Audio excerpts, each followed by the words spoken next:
Hi everyone. Thank you for attending our Questline webinar, How to Market Paperless Billing to Customers.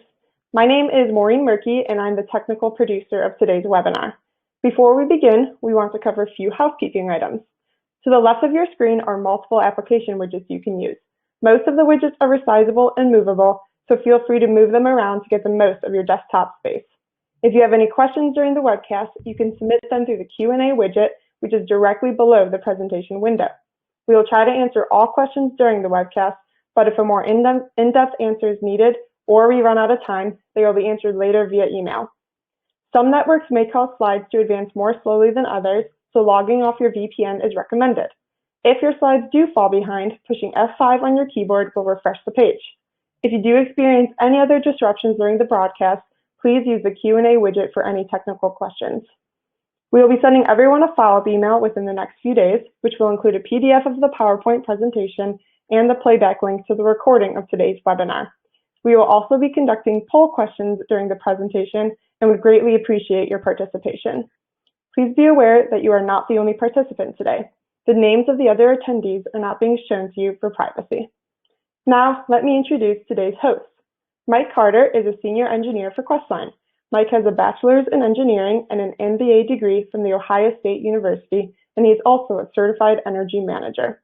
And now I'll go ahead and turn it over to Mike, who will introduce our guests and get things started for us today. Well, thank you, Maureen, and welcome to our third webinar in our Plugged In series. This month's topic is paperless billing. So let's play Remember When. Remember when we'd write out a paper check to pay our utility bill, place it in an addressed envelope, add a stamp, and then look at the calendar and estimate, well, how many days would it take the Postal Service to deliver the envelope to the utility company? We'd carefully plan to have that envelope arrive just before the payment deadline, which allowed us to keep cash in our bank account for as long as possible. Well, the times they are a-changing, and today, many internet-savvy customers, mainly the younger group, want to clear the obligation from their bank account as quickly as possible, mainly for peace of mind. And most of them accomplish this through paperless billing. So the question is, well, how can we convince more utility customers to do the same? Well, that's today's subject matter. So with that, let me introduce our two speakers today. First, Breanne George is senior copywriter. She's a multifaceted writer and editor with experience writing for a variety of publications and industries. From serving as editor-in-chief of a national running magazine to implementing marketing and PR efforts for a regional healthcare system, Breanne is passionate about telling stories and building brands. Her 14-year communications career has taken her across the country from the bright lights of Las Vegas to the Windy City. And today, she uses her journalism and marketing expertise to create compelling and creative campaigns for a wide variety of Questline clients. Our second speaker, Joe Pifher, is creative director with 2 decades of experience in the field. Joe's a creative marketing expert who's worked to enhance the brand communications of clients from Fortune 50 companies to local startups. And throughout his career, Joe has helped lead the way on many projects, ranging from national promotions and branding to collateral kits and trade show design. Joe's introduced his unique style and understanding to a wide array of clients. And today, Joe continues with his passion of creatively guiding Questline clients and making connections and opening conversations. So let's take a look at kind of the scope of what we're going to talk about today. We're going to be addressing some key aspects of paperless billing campaign, including written copy, targeting audience segmentation, some elements of design, looking at how to adapt to changing environments like the pandemic. And at the end, we're going to address any questions you submit throughout the presentation. So at any time, use that question mark icon on your screen to open the Q&A box and type that question at any time. We're going to also, as I mentioned, conduct some polls today. And so this is poll number 1. And we'd like to know how satisfied are you with your energy utility's recent paperless billing campaigns? And we give you 3 choices. Maybe you feel it's kind of underperforming, you're not really satisfied today. Or maybe, yeah, it's okay, you're satisfied. Or perhaps, wow, you're very satisfied. It's really exceeding expectations. So jump on that and let us know. I just want to get a feel for how people feel about their existing campaigns. I see a number of you have already begun answering that, and we appreciate as many as possible today participating in those polls.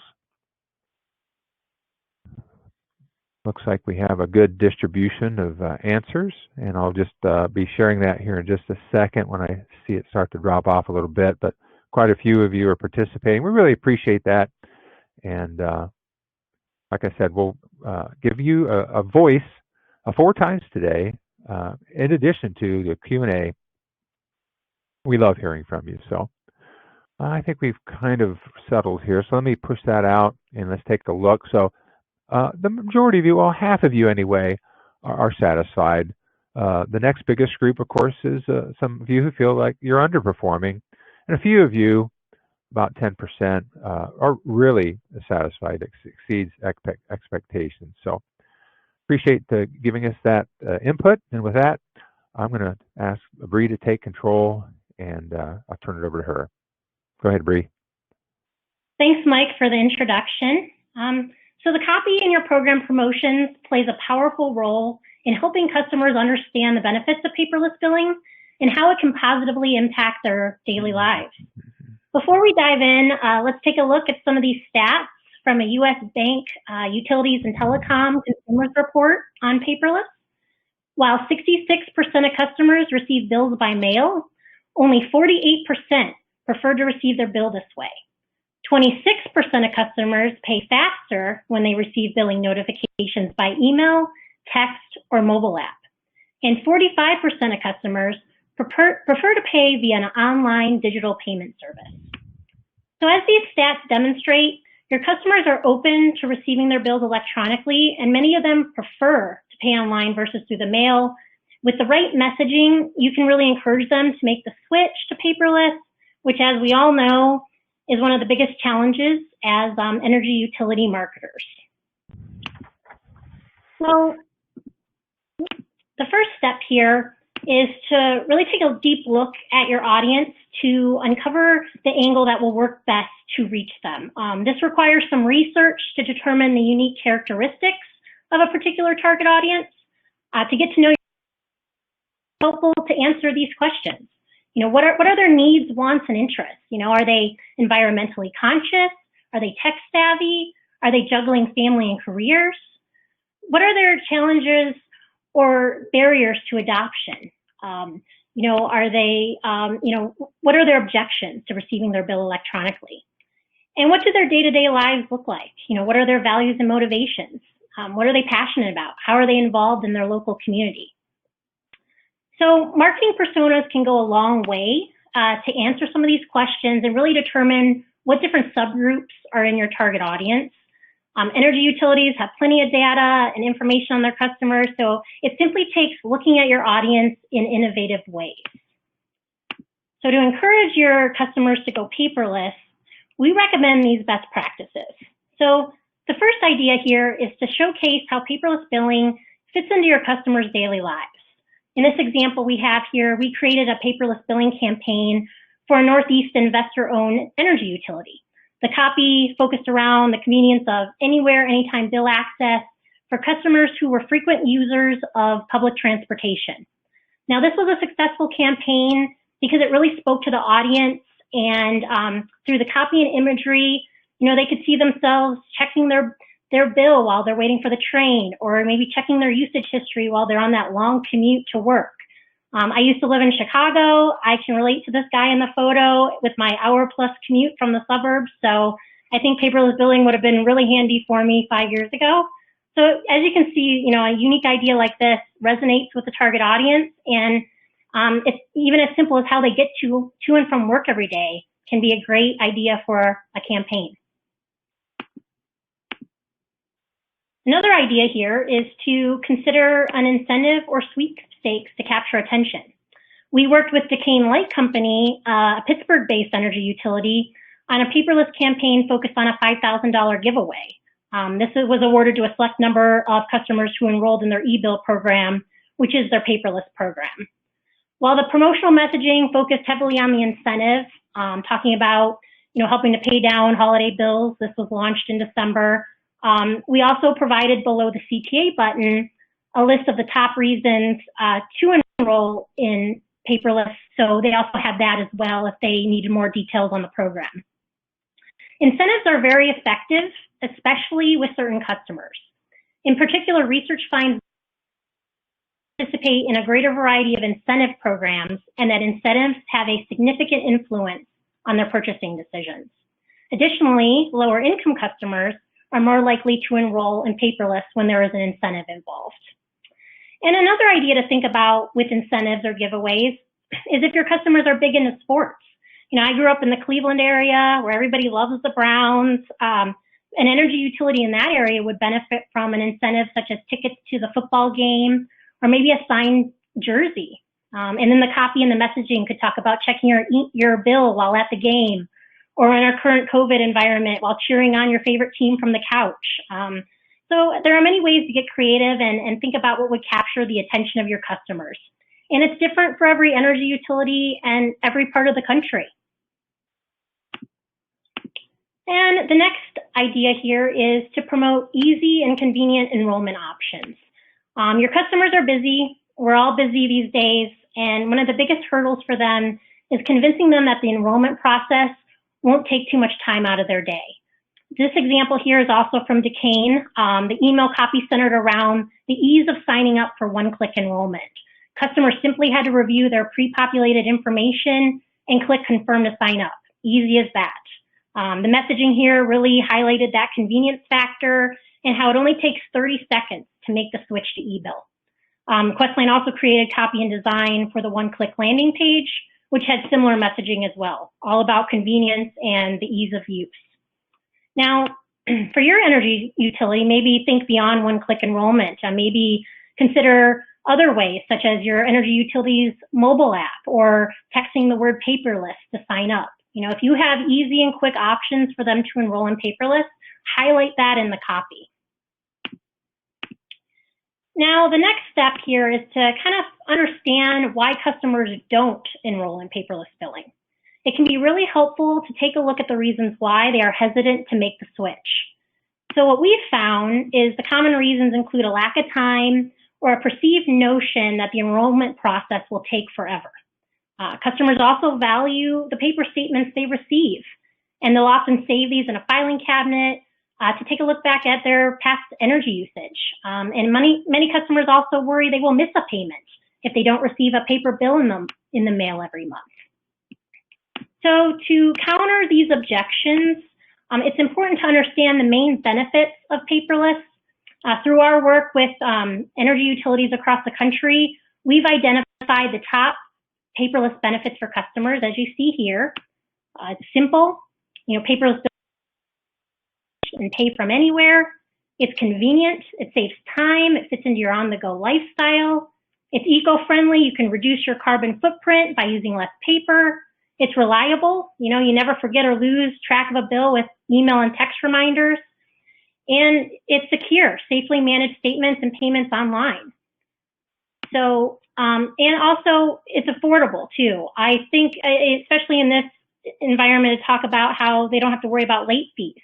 In the current coronavirus environment with the mail being slower than usual, not having to mail your payment is a big selling point right now. And in this example from Eversource here, we highlighted they're an energy utility in the Boston area. The campaign copy highlights some of the top reasons. It's convenient, it's easy to use, it offers secure payments. This campaign also focused on don't let paper hold you back.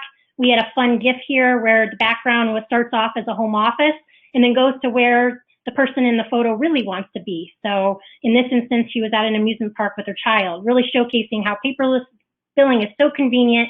You don't have to be chained to your home desk. You can go out and enjoy life with it. And then the next thing to think about here is subject line best practices. So before your customers can engage with your paperless campaign, they first need to click into the email. So a great subject line really makes all the difference here. There's a few tips to remember when crafting a subject line for your email campaign. So the ideal length is 40 characters and below. Remember to keep it short, concise, since customers, they just don't take time to read a really long or overly complicated sentence. And then you should also make it clear what customers will see in the email, just in as few of words as possible.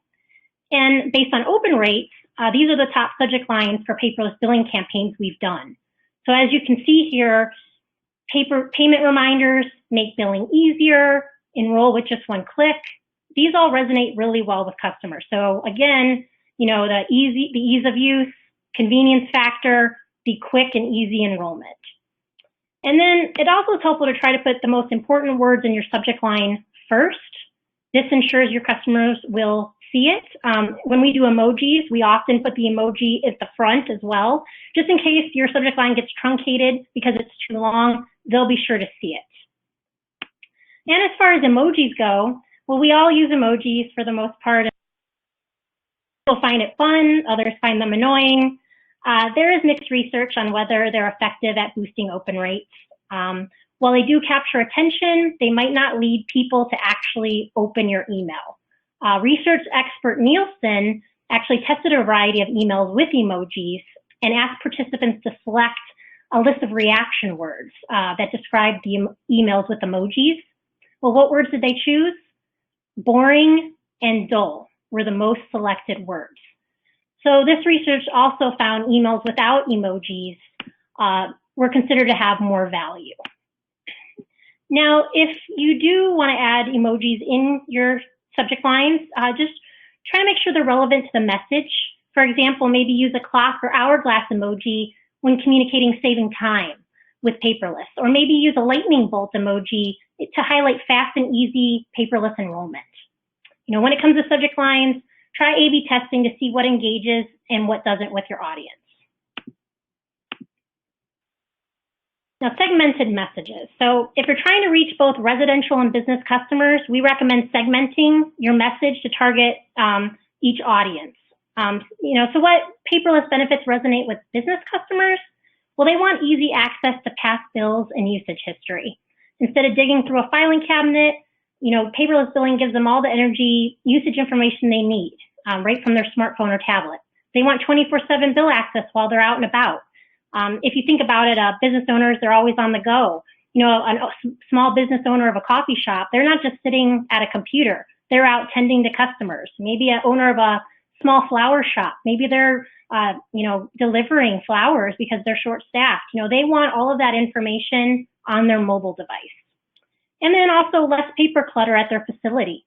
There's never a lack of paper piles at a business, so paperless billing gives them just one less thing they have to search for in their office. Now, this campaign here is from our Northeast investor-owned utility client, where the copy really focused on helping business owners stop losing their time, their space, their bills. We highlight here that paperless billing is compatible with any device, their smartphone, their tablet, their computer. There's easy online access to past bills and usage history. They can also choose text and email payment reminders. And we also highlight how business owners can get their same bill delivered as a paper-free PDF. Now, reaching multiple generations. So the millennial generation is now officially larger than the baby boomer generation. And Gen Z are getting older. They're moving into apartments and homes of their own now. With the changing demographics, it's important to think about the messaging and what channels to connect with these customers. And it might be a surprise, but email is still a viable option for younger generations. In fact, nearly 75% of millennials check their email multiple times a day, and that percentage is 58% for Gen Z customers. So just the difference here is that both of these customers connect more with stories than promotional copy. That's why it's so important to tell a story and not be afraid to explore innovative ways to reach them. It really starts with understanding how paperless can fit into their daily lives. And it's also important to keep your email copy as short and concise as possible. I mean, these customers have an attention span of just 12 and 8 seconds. So short, sweet, using bullets, using, you know, call outs and stats, like fun, very quick pieces of copy so they can easily digest the information. Now, beyond your message, the channel is also important to reaching different generations. When millennials ranked their preferred channel to engage with a brand, email was first, social media was a close second. So in addition to an email campaign, consider creating a social media campaign to reach millennial and Gen Z where they are online. You know, Facebook, Twitter, Instagram, TikTok is also popular these days. So in the example here to the right, you can see here that we created a campaign, Questline created a campaign with the 5 ways to save for paperless. And this was a dynamic infographic that we did for energy utility social media channels. And so think about infographic videos, anything visual in nature to communicate the benefits of paperless to younger customers. And then according to an Innomedia study, 86% of Gen Xers bring in the mail every day and are receptive to direct mail. So when reaching the generation between millennials and baby boomers, consider deploying a direct mail campaign in tandem with your paperless campaign. We have found traditional media still has value in reaching certain age groups. So as you can see, an omni-channel approach can really be effective at reaching all generations in your target audience. So this about wraps up my part of the presentation. I appreciate everyone taking the time to listen to my thoughts, and back to you, Mike. Thank you, Bree. Very insightful. If anyone what Bree has shared has prompted anyone to have a question about her content, just click on that question mark icon and type in your question. We'll be glad to address that here at the end of the presentation. So we have our next poll, poll number 2 for this afternoon. And the question is, what aspect of a third-party content marketing resource is most important to your energy utility? And we have about 5 options here.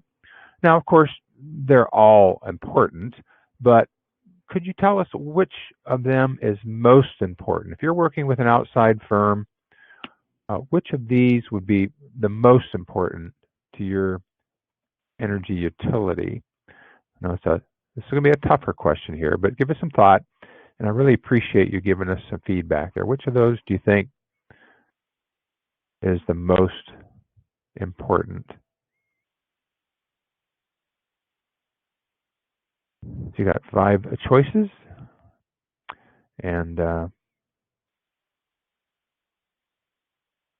pretty sure everyone sees that poll. If not, just flag that and let us know. Got some people answering that. Appreciate that. We'll just give it a couple more seconds here. And again, I want to encourage you, if you have any questions about paperless billing in general or what some of our speakers are sharing, just click that question mark icon and type those in. Okay, let's take a look at the results here. So it's pretty widespread. So I guess I forecast that. They're all important. None seemingly hugely more, maybe cost. And so we really appreciate giving us that insight and feedback. So with that, I'm going to go ahead and turn it over to you, Joe, to carry on. Thanks, Mike. Great job, Bree. That was awesome. Not only was it awesome, but she covered off on most of the meat of this. At least that's how it feels. And I will take you over, I suppose, the salad portion of it. So let's jump into our very first slide, and I'm going to jump into that. And that is email's best practices, at least my first slide. Know that only about a quarter of all emails are considered interesting enough to open. So when they do open it, they need to work hard for you. So let's talk about what we need to do in order for them to see what you want them to see, how you want them to see it. Start with an email that is about 640 or less pixels wide. You want to use email safe fonts as well. Those are Arial, Comic Sans, Arial Black, Georgia, Verdana. I wouldn't use Comic Sans, even though it's an email safe font. You'll probably get destroyed on social media. Another thing that is very important is making sure that you're designing for mobile friendly, especially in the paperless market, because if we're asking people to go paperless, the better half of them are likely to be using this on the go. And that is something that we'll talk about a little bit later. For now, let's stay right here with these email best practices. Lead with a logo. Another thing that is very important, not necessarily for the email specific, but to do some A/B testing. If the results are good, they could always be better. You can see if we have two different subject lines, try another one, do an A/B test. We found that open rates are about 7% higher, and the CTR is about 16, 20% higher. So it's always worth a shot of doing that. I had mentioned up here keeping it short and clean, as Bree did. The one thing about keeping it short and clean, we do know that in a recent survey that is one of the biggest things that people find frustrating or annoying about emails, is that they are too wordy or they're poorly written. The other thing is that they find to be a problem is the personalization is incorrect for them. And I don't mean that the name is wrong, but you're marketing to them in a way that they don't want to be marketed to, whether it be the channel or if it's in some cases a product. Our thing would be if you're pushing green and nobody cares about green that you're pushing. So we'll just say that your personalization is a very big thing. And I'll talk about that in a minute too, the percentages of pleasure or displeasure in that. Let's jump to our next slide, and which is elements of design. As you can see, there's a little email down here that you can, in the visual, everybody knows that emails are visual. People are visual people. They don't seem to want to read anymore. They want things handed to them on a platter. And you have a very limited time to get to them. In this section here specifically, I'll talk a little bit about the hero images. We want those to be relevant, relatable, eye-catching, and of course, sometimes even emotionally grabbing. And if you are on this webinar and you're a designer, you know that a photo search is something that could take 10 minutes or multiple hours to find that right image, because you want to have that perfect image that's going to basically tell the story and help develop that relationship with the customer. I will show you a couple of things that we went through in recent times when talking or working with some clients. So this is from a client here. This image specifically is from a client in the Northeast. Actually, it's in Pittsburgh. It's Duquesne Light Company. So the demographics are very important when considering your hero images or just images in general. You want to make sure you get a decent age, gender, race, socioeconomic status. You'll notice in this image there's not a giant gold statue in the background. Probably want to avoid things that are like that. You can be aspirational, but not out of touch or out of reach. So in this one in particular, I had already had an image in there because this was part of a GIF. I had an image in there of a younger gentleman. I needed to get some age into this particular one. So I just lopped the guy's head off and put a new guy's head in there to bring some age into this piece. And look at him, he's built. All right. Region specific. Again, this is, I'm going to stick with Duquesne in this one. Region specific. So you don't want to have cactuses cacti if you are in Ohio. You got to make sure that the landscape is right, the weather is right, transportation. Even now here in Ohio where we are, I'm not going to put an image of a subway because we don't have one here for our specific utilities. In this example, we tried to find somebody outside, running, being active, all things that we would like to show people doing who have paperless. They're not being held back. They're on the go. But if you notice, I'm not sure if you can see these images down here, but there was palm trees in this image, and there was a bay, and the bridge was just a normal gray bridge. We took it and we made it yellow, removed those palm trees and cropped out the bay. And now, boom, this went from Miami to Pittsburgh that easily. I say easily, but it took time to try to find the right image to even make it the right image, which is a bit much. All right. So another demographic is personal interest, and that goes back to personalization and to what Bree was saying, for example, about the sports town. Pittsburgh is also a big sports town. We found an image of this woman. We knew that she would drive traffic, or at least people would find that story relatable. She is standing there. She had just had a normal black and white jersey on. We added a little bit of color, dulled down that phone, and blurred the background to make her stand out a little bit more. And it was something that we were told the end customers really liked that idea.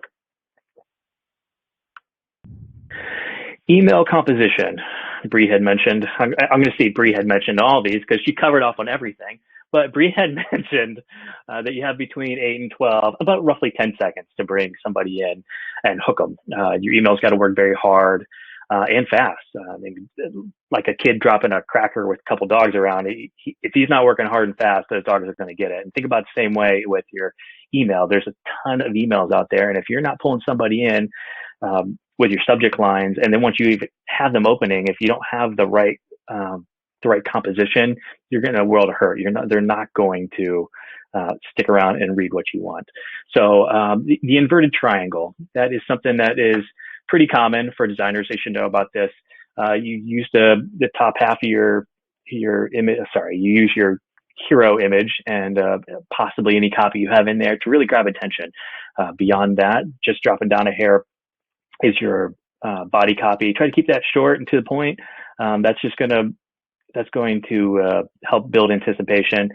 And then have the call to action button down there on its own. Don't get too close to the rest of the copy. Keep it apart. Make it a color that's going to stand out, but still be on brand. So they'll smash that call to action button, and you can get them to go where you want them to go. One thing that we know about these customers of Paperless and people who we want to be customers of Paperless, we have found out through a couple focus groups that some people don't know the difference between paperless billing and paying online. So keep that in mind as you're going through, that you have the right information in these. Actually, I have a stat here in my notes that 14% of consumers didn't even know that utilities had paperless. So make sure you get that out there and that you're doing it the right way. Another thing with this inverted triangle, as you look through these pieces, you can see that there's plenty of white space. In the little sections below, I would have bullets. Overall, again, keep it very short. If in this one, and I didn't show it in the image there, I guess I did in the email to the right. The email on the right, you can see I've got two call to actions. One, they both go to the same place. The one is up at the top where you can see it almost immediately. The next one is if you wanted to read a little bit more and you got to a little deeper into the email, you're still not going to forget about that call to action. You're going to see it again, just maybe written a little bit differently. No problem with having it once you get to that point, but keep in mind, keep that call to action ready and available for anybody. I had mentioned that I was going to say something about personalization. So a recent study that we had come across talks about personalization, and they broke it apart by age demographics, which I don't suggest doing for segmentation, but age demographics in this instance, the millennial group found that it was really important to have it personalized for them, where the boomer generation was a little less concerned. So it was about 50% for millennials said it's a very important thing for them to have personalization, where only about 30% of the boomer generation cared. What does that tell you? All right, so I'm going to jump to our next one here, and we'll keep moving because I know we're going to be running very short on time if I don't pick my speed up here. The evolution, I'll probably blow right through this one. First things first, I didn't get emailed to the 90s. First iPhone came out in 2007. That changed a lot of way that we handle email and the way email runs. I was basically going to get to saying that this is an evolution from a decade ago to now. She had already shown this email at one point early in the presentation. It's really good. I liked it. But some of the downsides of the one on the left are the imagery is not that captivating, and the two CTAs are literally right beside each other and a little bit farther down the list than you'd probably want to have them. You'll look at the one on the right, and we have the interesting image. We've got the triangle that what we talked about earlier, but then the little icons that you see are animated gifs. And once you got down to that spot, it was a nice little perk to see this little thing opening or the clock spinning or whatever to push you down and keep you connected to that email. And talking about animated GIFs, I will skip right past this one and go to this one. So animated GIFs, I think, give me a second, I'm trying to pull this up. I think that they are widely available or widely viewable now. You can see them on most browsers and most clients, and not clients as in you guys or our clients, but most email clients. They are only not really available at this point on Outlook 7, 10, and 13. There are some that probably don't do it, or they could render it a little weird, in which case use Litmus to double check your emails before you send them out. Give me 1 second. Am I freezing? All right, I'm good. Perfect. All right, sorry about that. Again, to the animated GIFs being used in emails, I would say that it's something that's a nice to have. It helps keep your audience engaged. It helps keep your audience engaged, and those emails, or sorry, those hero images that are GIFs could also be easily transferred into social elements for mobile platforms, and that's always awesome to have another channel that you're getting your message out there on. We're talking about social channels. They're not limited to animated GIFs. As you know, you can have a flat, a still, and I would suggest that whatever your hero is, try to make some sort of correlation between what you have out there on your social platforms and what you have inside of your email. There was a couple other things I was going to talk about, but again, for the sake of time, just know that it seems like everybody's on social media. My grandmother, the silent generation, is on social media, and my parents are. They are the boomer generation, so there's no reason to not be using both of those channels. The last part of that I was going to say, we'll skip it. Let's just go right into, it was a little bit of fluff there for you. Okay. Campaign incentives. I could have gone up to the top and I'll pop back here. Campaign incentives. I wanted to show you the difference between something that happened a decade ago and something that happened now. That said, let's just pop right back to where we were. And campaign incentives. It is very important, as Bree had mentioned, to be omni-channel. Get this into as many channels as you can. PSEG Long Island are amazing at getting their message out to a lot of channels. Like, they're always a best in class. They know what they're doing and they do it right. So kudos to them for letting us help them with these things.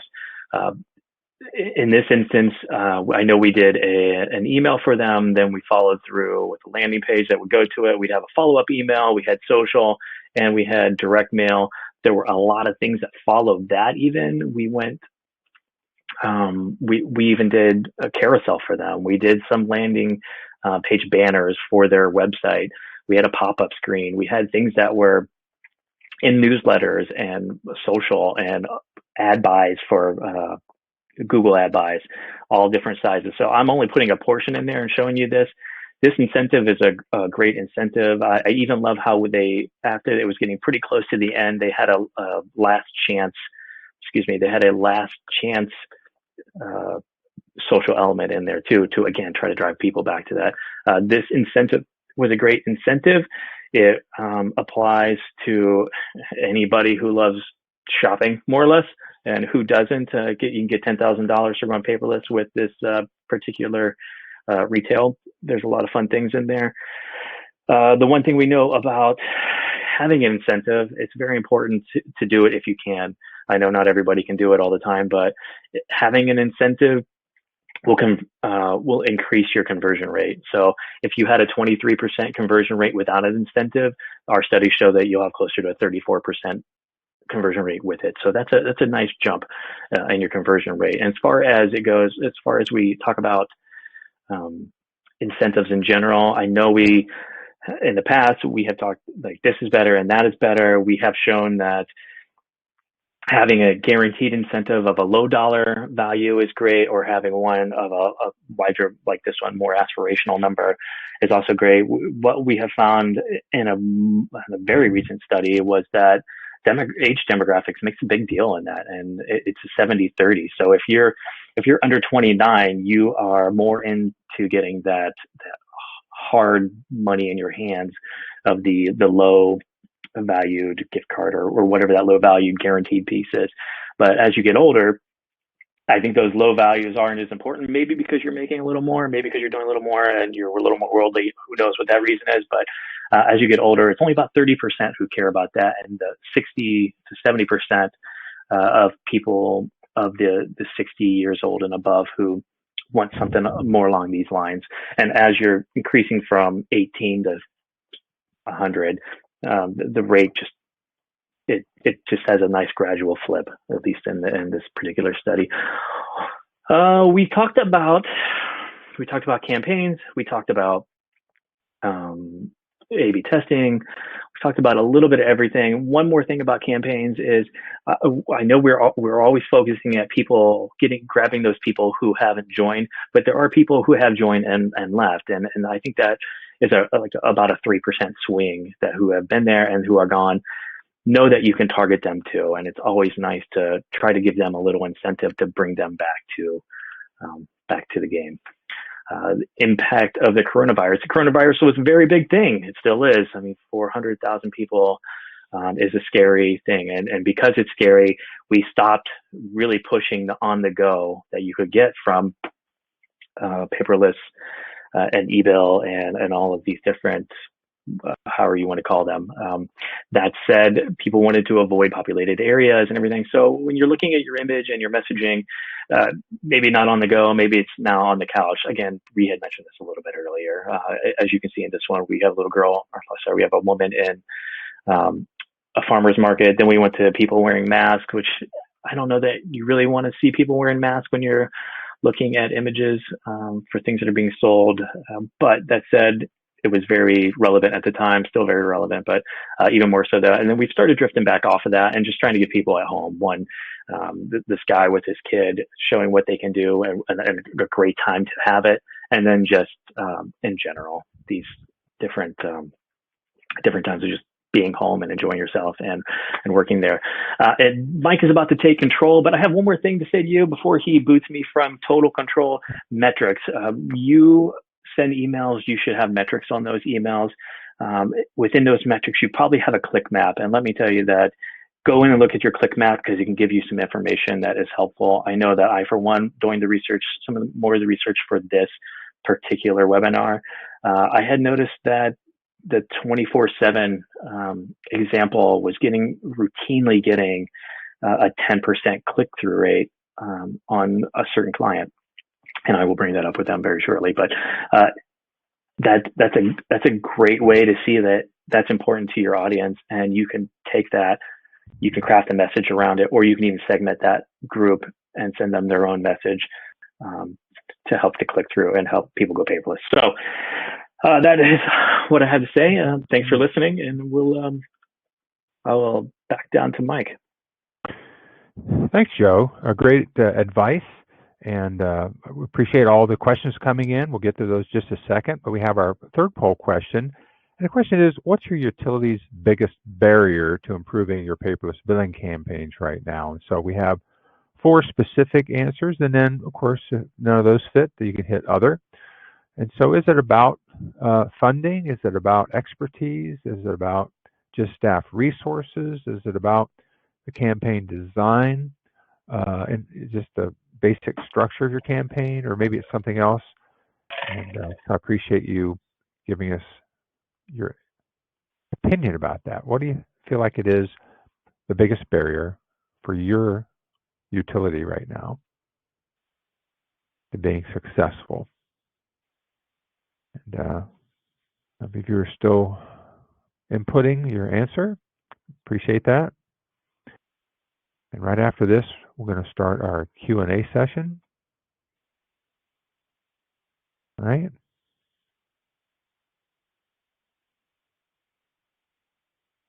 I'm going to go ahead and push the results to audience now. And actually, quite a few of you said others. So what we're going to do is we're going to launch another poll here in just a second. But the ones that did pick our choices said lack of expertise, lack of staff resources certainly is a big issue. So let's go ahead and launch a second poll here. And if you answered other on the previous poll, none of you did, could you write in your biggest barrier here? We really appreciate you answering that.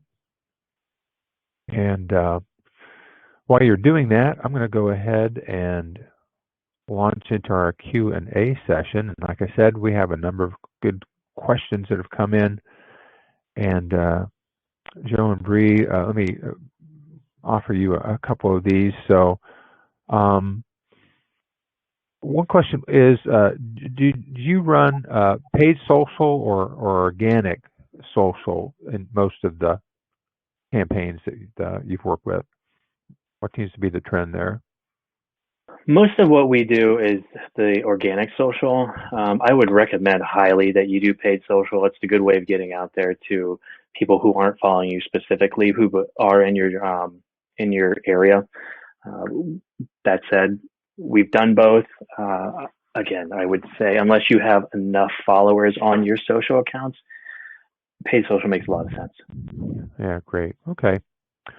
How do you address customers' concerns about liking paper for reference? In other words, hey, I can get a paper copy, I stick it in my filing system, whatever that might be, so I can pull it out later.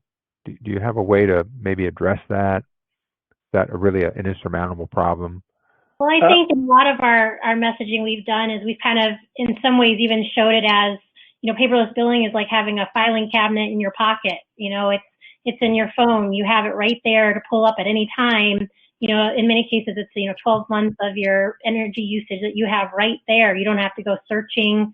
In a way, it's a lot more convenient than trying to locate it in your office with all the clutter. So really maybe just kind of trying to showcase the benefits of that convenience factor that you almost have like a filing cabinet in your smartphone. Fantastic. What approach would you use, another question, what approach would you use to convince the older generation to get on board with paperless billing, especially ones that tend to refuse to update, to any new technology? You have them talk to their nephew. It's not an easy sell. I mean, I know that it took me forever, and I am not that older generation to jump on. I think once you get settled and stuck doing something one way, it's hard to push them another way. I would recommend maybe during your welcome series that you're pushing out when they first sign up, have a small incentive there. Try to get them on board right away, because it's harder once they get set into a habit to do something than it would be to try to push them into that right away. And if they have the app, most companies have some sort of a form of an app. There is a lot of information on there that they would find helpful. My grandmother's in her 80s and she uses Facebook and an iPad, and it's certainly possible for them to jump on.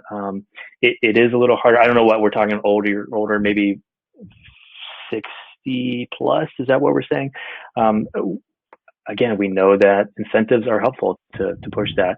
A lot of it is about the habitual behavior of your clients, and just trying to change that. I do know that we have learned that one of the issues that also makes paperless a little difficult is passwords. I know I, for one, am the password keeper for my in-laws. They're constantly calling me like, what's my password on this? And so I'm pulling up a password app and telling them what it is.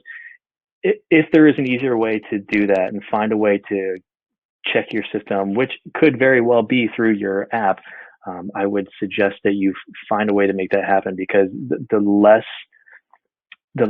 problems they have trying to get in and access it, the more likely they're going to be to use it. Yeah, very good. And I'd also like to say too that speaking to their concerns first and highlighting how paperless billing is secure, how you can see your payment history. That I think for a lot of older, the security aspect is their biggest concern, and really opening their eyes that digital bills are actually probably safer than dropping a check off in the mail. So, and then also using just an omni-channel approach to reach them, using direct mail. And also older adults are heavily on Facebook.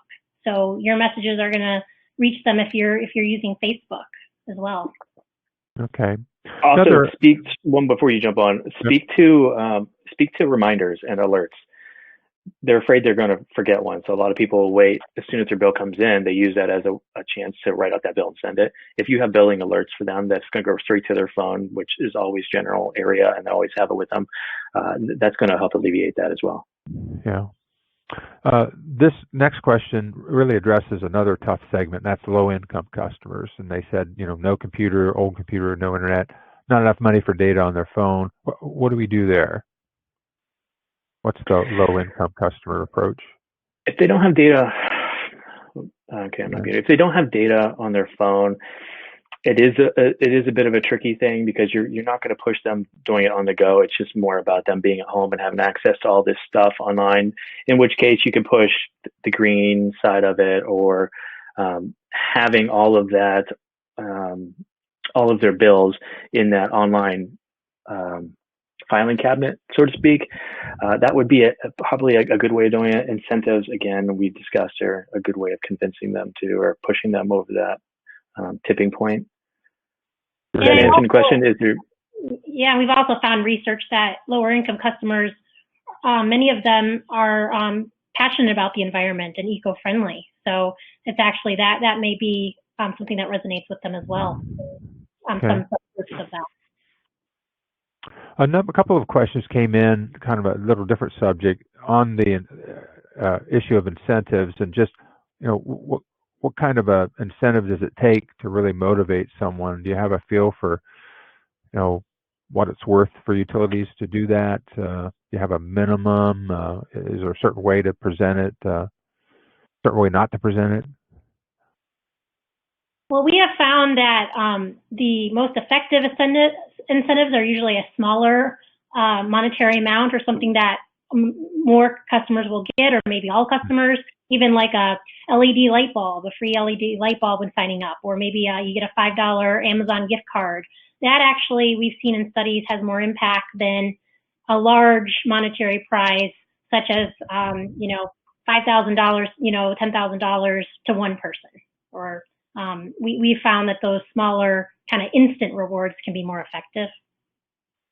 Super. We got time for one short question here. What's A/B testing?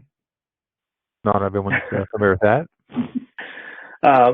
A/B testing is just a way of sort of segmenting a little side group. Not even segmenting, I suppose. It's taking your email list and breaking them apart into smaller pieces. It's like sending out a test email or having a taste tester. So if you had 2 lollipops, you give it to 10 kids. Which kid of those 10 kids do they like lollipop A or lollipop B? They all like lollipop A. So then we only sell lollipop A. We don't even waste our time with lollipop B, because we think that it's going to be attracted to a higher audience. So that is a good way of looking at A/B testing. You can do that with subject lines. You can do that with CTAs, with images. I would suggest not doing too many things at one time with your A/B testing. You'd probably want to keep it to one change. That way you're not confused in what it is that's causing that uptick in clicks and open rates. Okay. Well, we've kind of come to the end of our time for Q&A. I want to launch the next poll. And the question is, what's your utilities conversion goal for residential paperless billing in 2021? And we've kind of bracketed some percentage conversion rates here, a low of 5 to 10%, the highest of over 35%. Let me get that launched here while I'm speaking. And so what do you feel is a reasonable goal for your utility? Maybe you've been at 10 to 20%, you want to go to 20 to 25, or maybe you really need to be over 35% right now from where you're at in your campaign experience. So give us a feel for what you're really looking for, what would really be attractive to you this year in your residential paperless billing program. Thank you for jumping in on that. Many of you are giving your input. Well, they're answering that. Can I say something? So sure. There was a question about, in our questions, about why offer incentives and for paperless billing. Paperless billing, it has a direct ROI. So you know that if you get this many people to switch over, then they're going to cost your company less, right? So figure it's $5 a year per person. Who knows? That said, you're not only getting the switch over for their bills, you're getting the switch over for a lot of your communication. And we know that there's an uptick in open rates. Once somebody switches over to paperless billing, there's an uptick in open rates. So you'll be more likely to be able to sell them, I don't know, rebates and program promotions and all these other things that you want to drive them to be a little more sticky with your utility and have a better relationship with you. So that's one of the reasons I would say if it costs you $5 a person to get them to jump into it, do it. What's it going to hurt? Because honestly, it's going to help you in the long run of dropping that cost and that building that relationship. Fantastic. Well, let me share. I didn't push on this here. Here's the results of our last poll. And quite a few of you are really are looking at over 35% as where you need to be for this year. The rest of you have picked some lower levels of different amounts. So everyone, there's quite a few who are at different points in your campaigns and experiences. And so that really is insightful. We really appreciate letting us know that. So if we conduct our Q&A session, if we didn't address your specific question, we'll get back to you offline, so don't worry about that. We'll be getting back to you if we didn't answer it. But I want to thank Bree and Joe for their excellent presentation and insights they shared with us today. I know that I think I heard, just in terms of a recap, several good takeaways from our speakers today. First of all, I think I heard that we need to know our customers, our target audience, and that segmentation of customers that addresses their relevant needs make these campaigns much more effective. Also, I heard that we can motivate customers to action with good copy and things like incentives. We learned that we can connect with customers through some critical design elements. In addition to that, one thing that caught my ear was that we need to carry the same campaign design through all of our different delivery channels. So we want customers to experience a really cohesive message wherever that message might come from. And finally, of course, we need to adapt campaigns to the current customer environment. The present case, it's the COVID pandemic. Who knows what the future holds, whether it's a recession or any other things that might be a little unsettling, or even a really good time. So just being able to be adaptable. So with that, I'm going to turn it back over to Maureen for some closing comments. Hi, thank you, Mike. And I would like to thank all of you for attending our webinar today. As a reminder, the presentation materials and the playback link to the recording of today's webinar will be emailed out to you within the next couple of days. Should you have any additional questions or feedback, please don't hesitate to contact us. And as Mike mentioned, if we didn't get to your question today, we'll be sure to reach out following the webinar to answer those. Remember to also keep February 18th open for our next webinar, where we will discuss smart home technology and your customers. Thank you again, everybody, for attending, and have a great day. Thank you.